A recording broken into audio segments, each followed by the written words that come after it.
Hello! Good morning! Chika tayo over a cup of coffee. Well, nagiging hobby ko na to. Kasi, yun nga, dahil sa busy akong these past months and namimiss nyo yung pagbablog ko. So, kwentuhan na lang tayo over a cup of coffee. Alam nyo ba guys, sa totoo lang, in actual, yung kinakape ko ngayon is with malunggay and avocado and guava. So yun lang yung pinakuluan ko. But di malunggay, ini-add ko na lang after nung boiled guyabano and guava. Well, nag-coffee naman ako kanina, pero ganun ako, konti lang ako mag-coffee. And then after that, eto na. Kasi medyo tumatanda na tayo.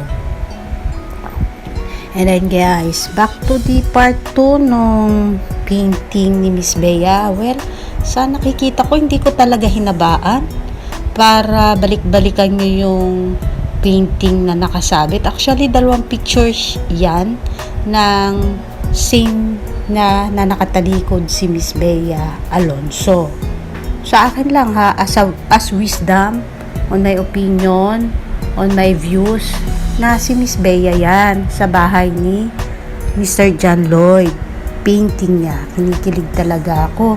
Kasi kami dito sa bahay, ang inihahang ko or isinasabit ko lang sa wall is mga diploma namin, seminars, and then kaming mag-asawa, and then kaming mga bata o mga anak. Anyway guys, kasama na rin yung aming pets. Anyway guys, mas gusto kong itakel itong anino ni Mr. John Lloyd doon sa Extreme Video Appliance na ini-endorse ni Miss Bea. Actually, swerte na Extreme ha. Si Bea lang yung naka-endorse or naka-contract sa kanila, and yet 2 faces appear on said video on IG.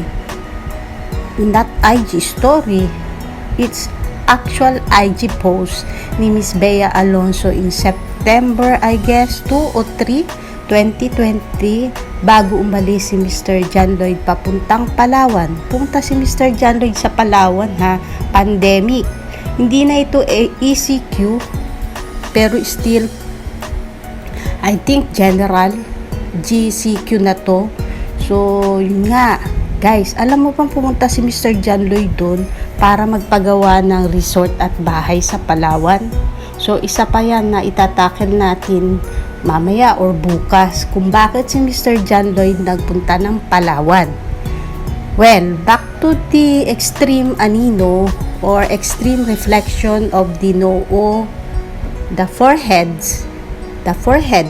Sorry ha, medyo nagkakaroon tayo ng plural. Pero yung noo ni Mr. John Lloyd, isa lang yun eh. And itabi mo yung picture niya ng nakapusod siya. Kasi guys, nung kinunan niyan ay hindi na naman ganun kahaba ang buhok ni Mr. John Lloyd, pero hindi pa ganun ka-trim. Unlike now, nakalbo siya. Bago magpakalbo, nakatrim din siya. Pero nung kinunan tong extreme video guys, ay ito yung may kulot-kulot pa siya eh. So kapag ganun siya, medyo mas kita yung pagka-high yung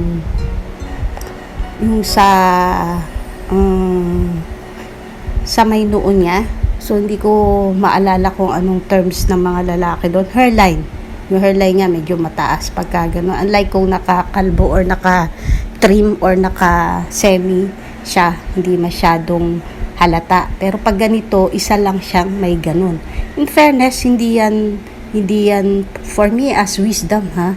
Hindi yan pangit. Para sa akin, yung noon ni Mr. John Lloyd na yun ay pagkakakilanlan or nabubukod tanging siya lang ang meron at bagay naman sa kanya yon. Anyway guys, yun na, back to that. Eto, pakita ko sa inyo to. panoorin nyo, ini-slow ko siya. Slow motion na to kasi ganito yung effect or video effects ni Mr. John Lloyd kapag gumagawa. Yung normal ng speed tapos biglang bumibilis. And then, tinry kong i-capture kahapon kasi gusto ko ngang ilagay dun sa gusto kong i-emphasize na siya ang nagbi-video dun sa isa kong vlog. So, pinicturean ko lang at nakuha pa rin. Kasi nakita rin ito sa social media Nakita ito somewhere ng September na binigyang pansin ng mga fans.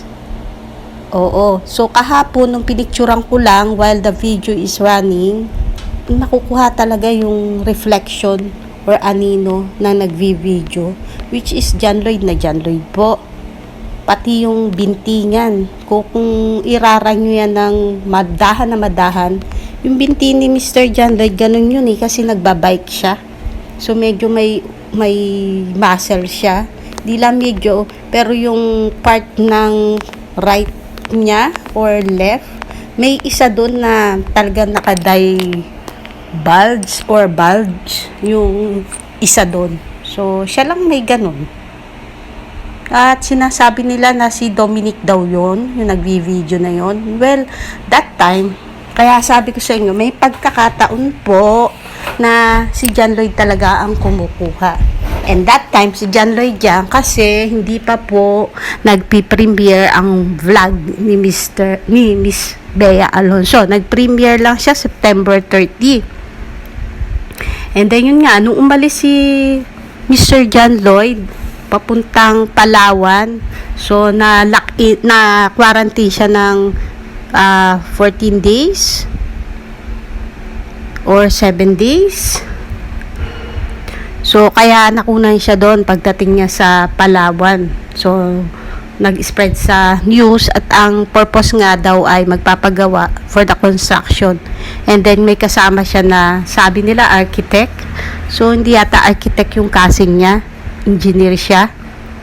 And moving on ay may pagkakataon na si John Lloyd talaga at dalawa nga yung nakunan siya. So yung mga sumunod na siguro nag-ingat na sila, wala na tayong makitang anino reflection na nagvi-video na si John Lloyd John or si Lloydie.